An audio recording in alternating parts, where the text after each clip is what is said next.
Entre os anos de 2013 e 2022, foram registrados no Brasil mais de 50 mil catástrofes naturais, segundo dados do Sistema Integrado de Informações sobre Desastres do Ministério do Desenvolvimento Regional.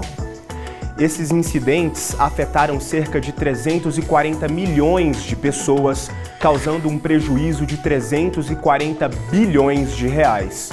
No programa de hoje, a gente recebe especialistas da UFG para discutir sobre mudanças ambientais extremas e possíveis soluções. E ainda hoje, você conhece o podcast Socializando UFG, idealizado e produzido por estudantes, estagiários e professores da Faculdade de Ciências Sociais e do Centro de Ensino e Pesquisa Aplicada à Educação da UFG. Tudo isso e muito mais a partir de agora no Mundo UFG.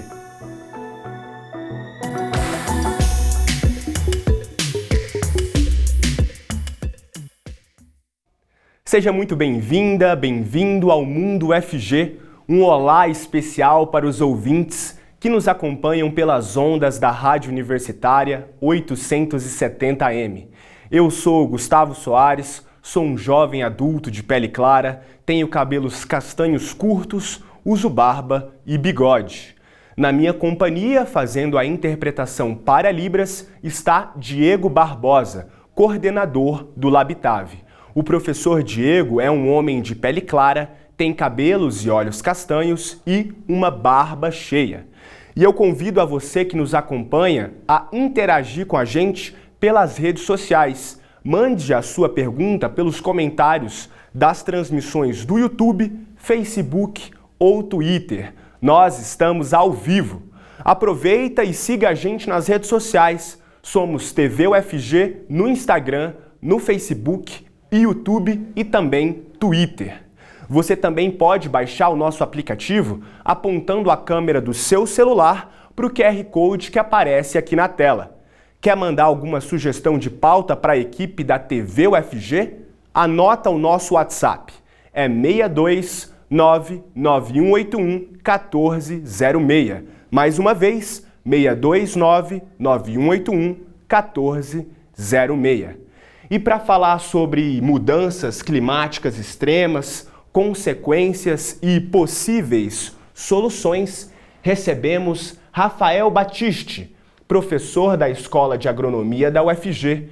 O Rafael se identifica como um homem de pele clara, tem cabelos curtos, usa barba e tem olhos castanhos.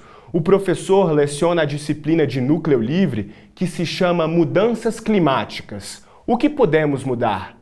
Essa disciplina faz interação com a matéria de Ecologia da Sinclair Community College, uma faculdade comunitária da cidade de Dayton, do estado estadunidense de Ohio.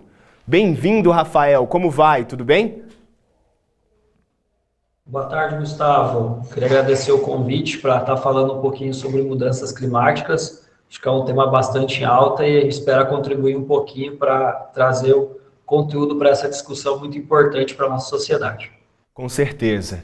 Nós recebemos também Ana Cláudia Lima, professora da Escola de Agronomia da UFG. A Ana se identifica como uma mulher de pele clara, tem cabelos castanhos claros ondulados na altura dos ombros. A professora Ana orienta uma disciplina sobre agricultura de baixo carbono. Bem-vinda, Ana. Como vai? Tudo bem, professora?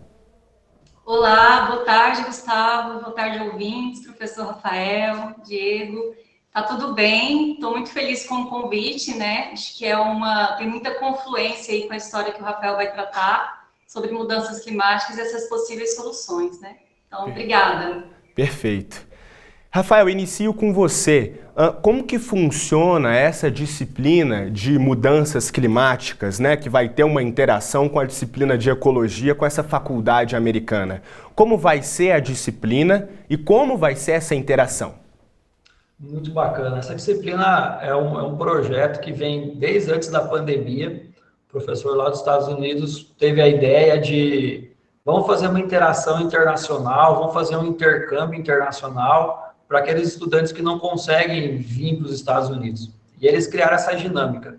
Então, basicamente, eu oferto a disciplina aqui no Brasil, a professora Danet oferta a disciplina de ecologia dela lá nos Estados Unidos, e durante um mês a gente faz uma interação. E aí é muito bacana, dentro das mudanças climáticas, é que a gente faz uma comparação dos estilos de vida. Então, compara o que o brasileiro faz, como é que o brasileiro vai para o trabalho, o que ele come, como é que é o estilo de vida dele, em comparação com os alunos americanos. E essa interação é feita toda online. Então, a gente vai, se apresenta, fala o que gosta de fazer, e aí vai discutindo temas que envolvem as mudanças climáticas. E professora Ana, o que é a agricultura de baixo carbono? Explica pra gente, por favor. Certo. Gustavo, assim, basicamente, né, a agricultura de baixo carbono, ela é um modelo sustentável, né, de agricultura que ela vai ter, assim, práticas e técnicas, né, tanto para mitigar os gases de efeito estufa, né, o Rafael vai tratar isso, quais são esses gases, mas também para se adaptar a essas mudanças climáticas, né, como você trouxe aí uma série de mudanças que tem acometido aí as pessoas e também a agricultura brasileira, né? Então ela vai nessas duas frentes, mitigar, né, esses gases, mas também uma série de tecnologias para se adaptar a essas mudanças, né? E o interessante é que é uma agricultura que ela é financiada e apoiada por políticas governamentais, né? Então ela acaba tendo uma capilaridade para ser, né, realmente adotada aí por esses agricultores e agricultoras brasileiros, né? E professor Rafael, entrando na discussão cotidiana, fortes ondas de calor, de frio, fortes chuvas, fortes secas, isso são mudanças climáticas? O que isso tem a ver com a variabilidade climática? Muito interessante essa pergunta e acho muito bom a gente esclarecer. É a primeira pergunta que eu faço para os meus alunos.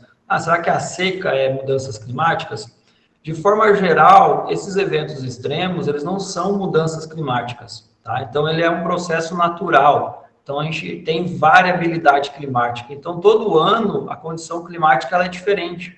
A gente observa em Goiânia, por exemplo, tem ano que é mais quente, tem ano que é mais frio, tem ano que chove mais, tem ano que chove menos. Então, isso está dentro de uma variabilidade natural das condições climáticas daquela região, dada a complexidade do sistema climático no planeta Terra.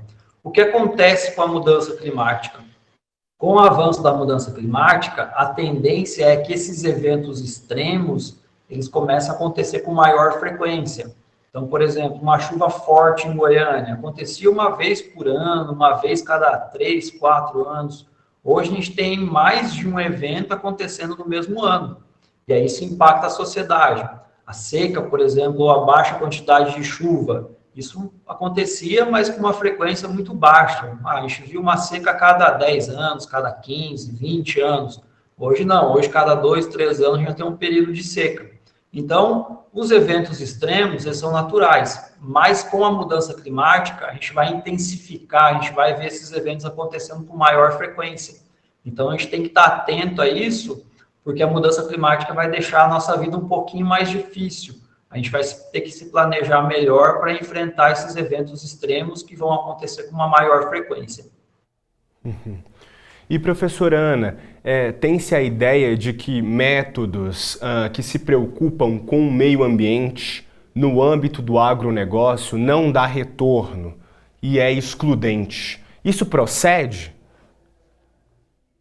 Olha, essa pergunta ela é interessante, né? Que é uma visão assim reincidente, né? Dos agricultores, acho que um pouco também da mídia, às vezes, que traz isso, né? Se protege o meio ambiente, você não está produzindo, vai abaixar a produtividade.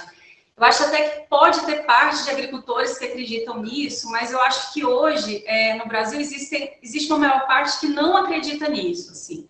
Porque eu acho que durante um tempo tinha-se a intenção, né, de ter uma agricultura, vamos dizer assim, mais artificializada, um pouco mais estéril e menor dependente do clima, né? Isso não é uma verdade, assim. Então, hoje, como o Rafael trouxe, os agricultores já têm que lidar com uma série de alterações, né? E de problemas climáticos que estão aí cada vez mais se intensificando esses extremos. Então, assim, os agricultores já sentem isso e entendem que, se não tomarem iniciativas, né, que andem, que tenham uma aliança com a produtividade, mas também com a conservação ambiental, a sua produtividade, a sua eficiência mesmo produtiva, ela vai diminuir, né? Então, acredito que essa foi uma ideia em um determinado momento, mas hoje, assim, vendo principalmente a alta, né, dos preços aí dos insumos, que contribuem para aumentar a produtividade frente, né, a uma série de problemas climáticos, assim, desequilíbrios ambientais, digamos assim, eles percebem a importância das duas coisas andarem juntas, né? Então, eu acho que não procede, tenho certeza que não procede. Hoje, eu acredito que parte dos agricultores já percebe que não procede, porque você também tem como problema, né, esse acirramento, digamos assim, climático, você tem maiores problemas tanto para planejar sua lavoura, né, seu plantio, mas também uma grande perda de produtividade, né? Então, não tem como avançar, né, numa agricultura produtiva e depois sustentável se o meio ambiente, a conservação não andar junto com essa tecnologia para uma produtividade, né, com base mais sustentável. Então, eu acho que não procede, Gustavo, realmente não procede. Ana, eu continuo com você. Como que a agricultura de baixo carbono contribui para minimizar esses eventos extremos? Legal. O que acontece, né? Esses eventos extremos, eles estão muito ligados ao efeito estufa, digamos assim, né? Então, que está ali junto com o aquecimento global.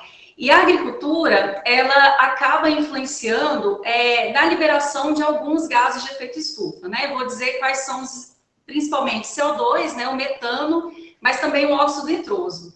Quando a gente faz esse cálculo, digamos assim, para entender esse impacto, né, desses gases de efeito estufa, a gente transforma tudo para o carbono. Então, é por isso que a gente fala agricultura de baixo carbono. Mas as frentes da agricultura de baixo carbono, né, as linhas de tecnologia, de estratégia para mitigar esses efeitos, eles também diminuem outros gases, né?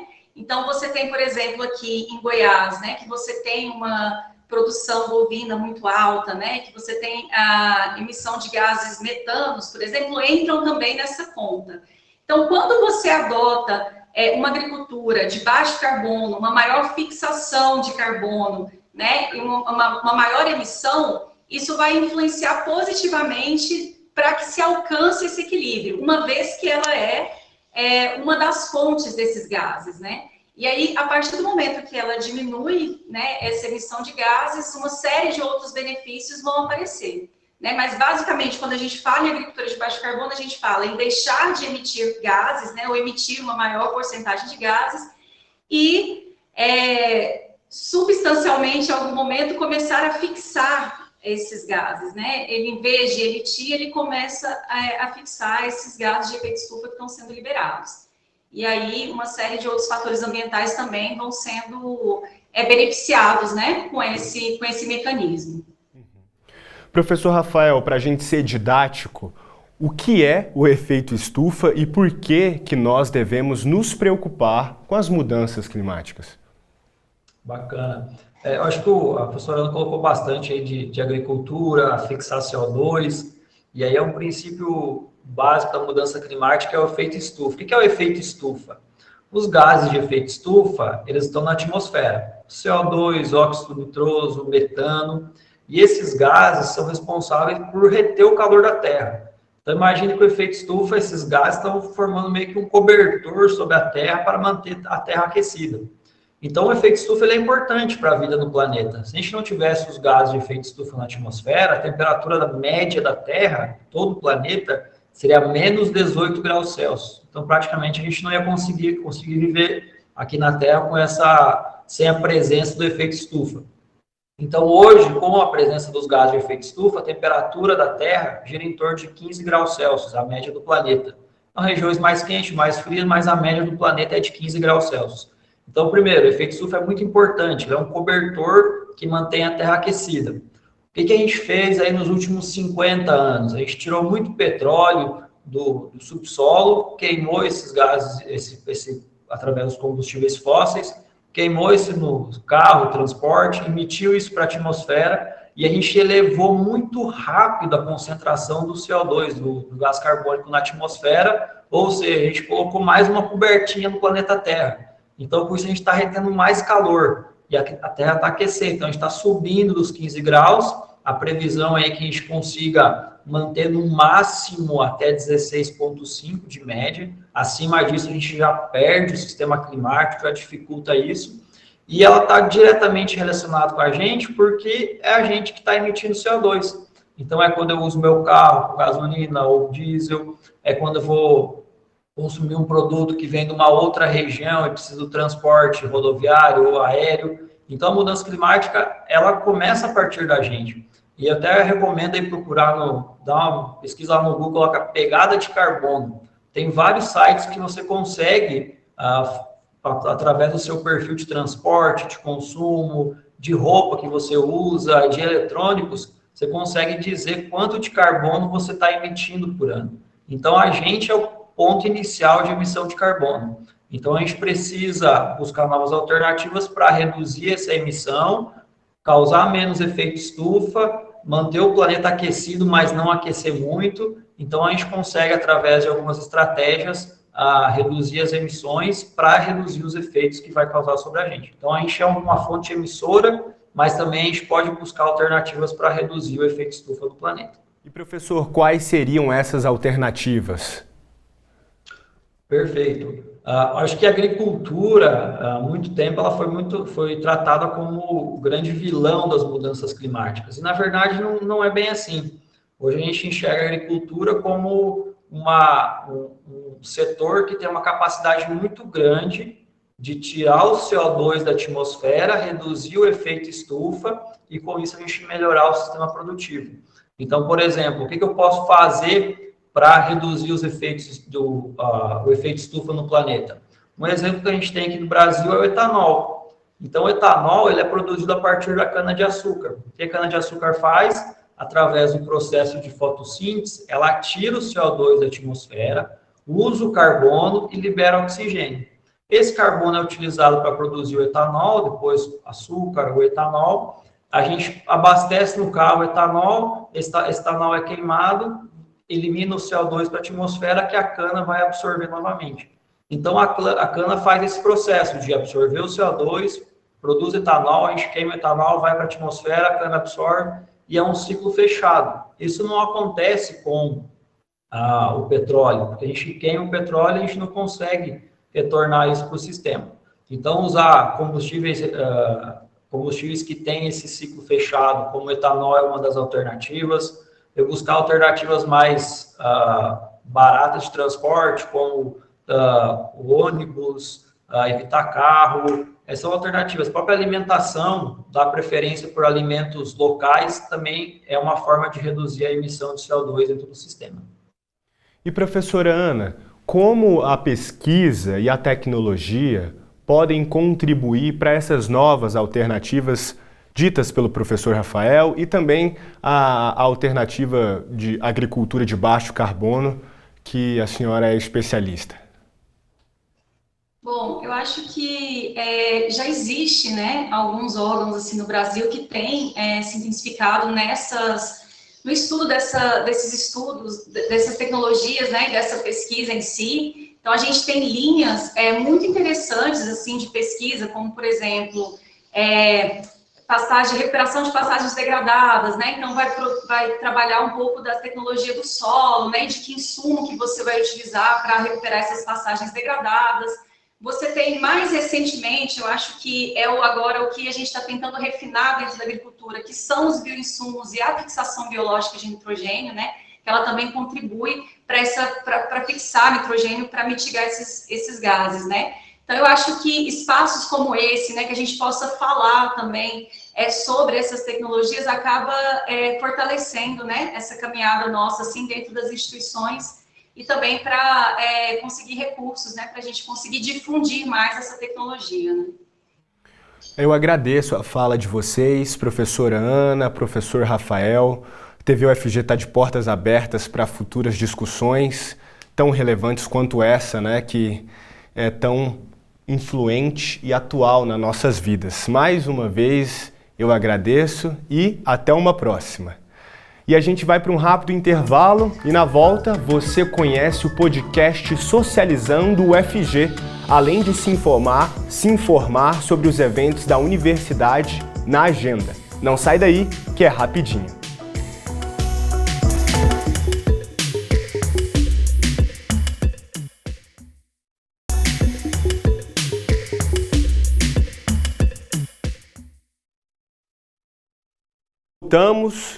Voltamos com o segundo bloco do Mundo UFG de hoje. Agora a gente conta com a presença de Diogo Marques fazendo a interpretação para Libras. Diogo é integrante do Labitave. Ele se identifica como um homem de pele parda, tem cabelos e olhos castanhos e não usa barba. Bom, o podcast Socializando o UFG ganhou o prêmio Professor Rubens Murilo Marques, da Fundação Carlos Chagas. A premiação busca valorizar e divulgar experiências educativas e propostas realizadas por docentes dos cursos de licenciatura na formação de professores para a educação básica. A Ana Clelma conversou com os idealizadores do podcast Socializando o UFG. Vamos conferir.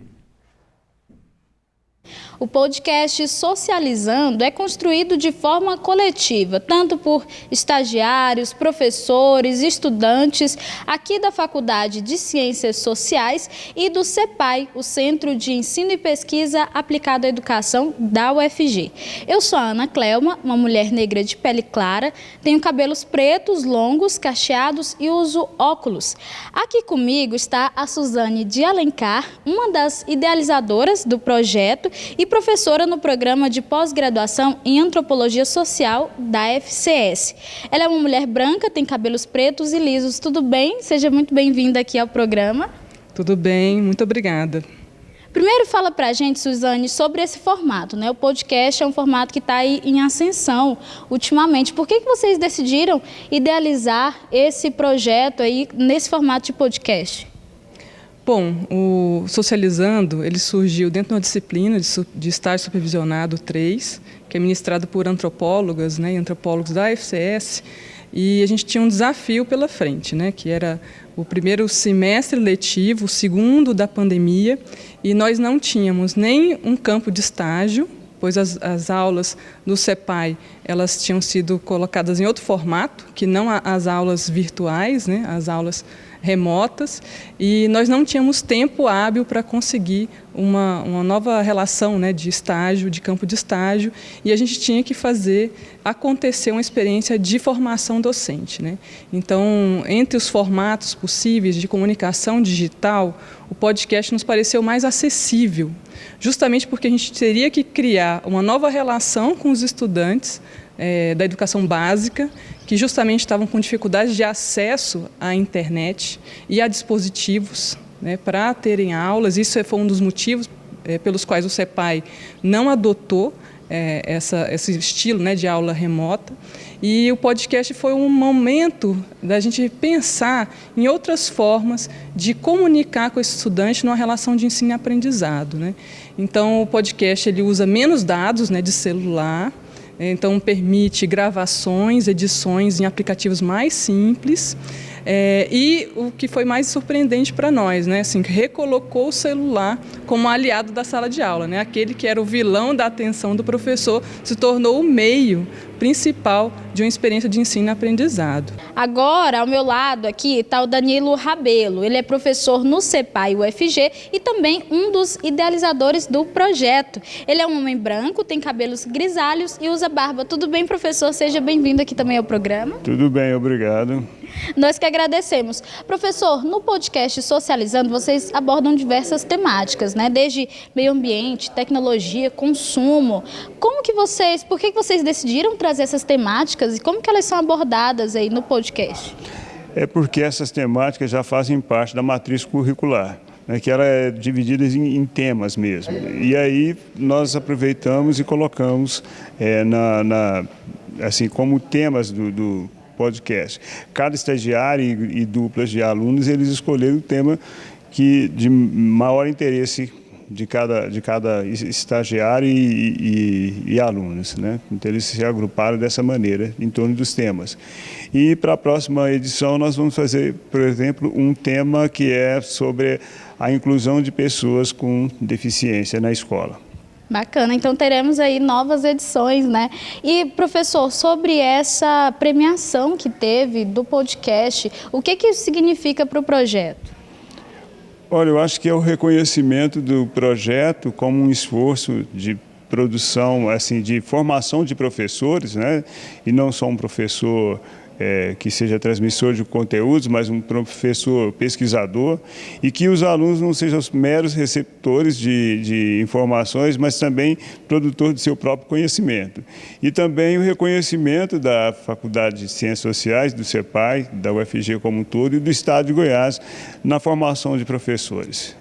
Bacana. Bom, professor Danilo Rabelo, muito obrigada, tá, por participar aqui também com a gente. E para você que está em casa, está assistindo a gente, está ouvindo a gente, o podcast ele está disponível no Spotify, no site do Núcleo Caruá e no canal do YouTube, Socializando o UFG, no canal do YouTube Socializando o UFG.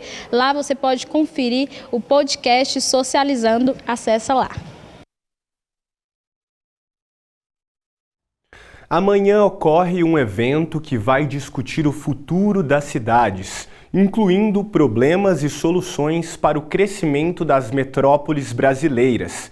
A Heloísa Marina chega com mais informações sobre esse e outros eventos na agenda de hoje. Acompanhe!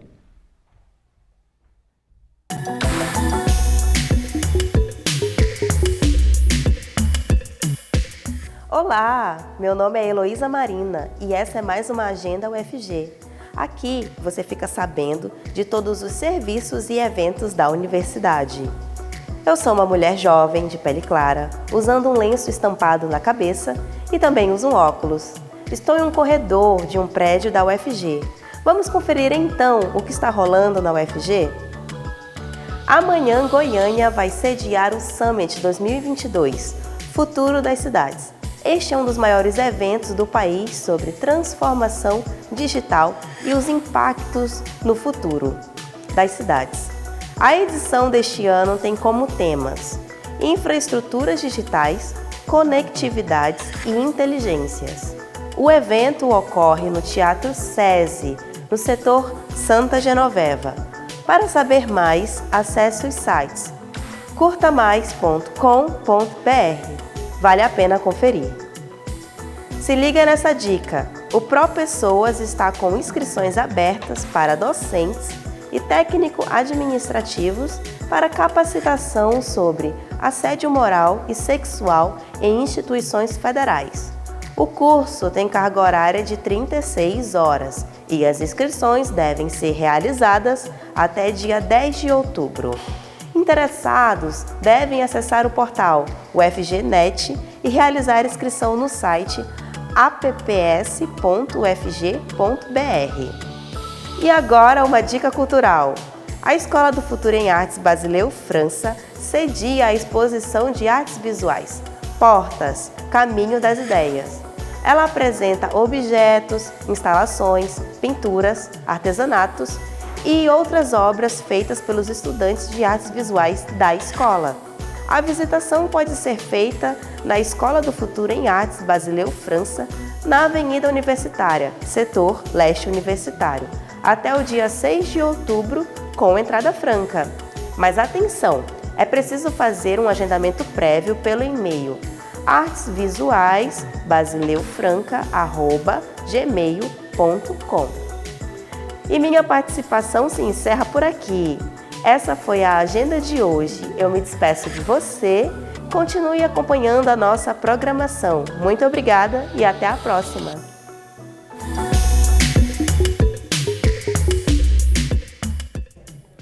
Chegou a hora de você se ligar nas indicações dos melhores títulos publicados pela editora UFG.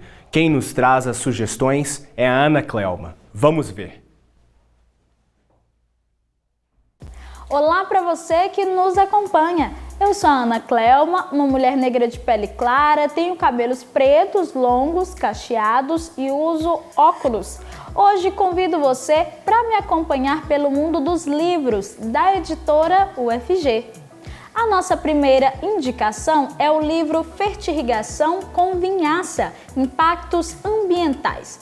A obra analisa os efeitos da vinhaça sobre o solo, uma questão ambiental causada pela produção do álcool e que aumenta com o incentivo do uso desse combustível. Apesar de parecer um assunto complexo, a obra foi escrita em linguagem fácil e promete informar os leitores. Nossa próxima indicação é a obra Mercado Imobiliário e Produção do Espaço na Metrópole. A narrativa discute os espaços de lazer na região metropolitana de Goiânia. O autor discute a metrópole como local de inversão de capitais e propõe uma leitura que interessa não somente pesquisadores da ciência geográfica, mas toda a sociedade.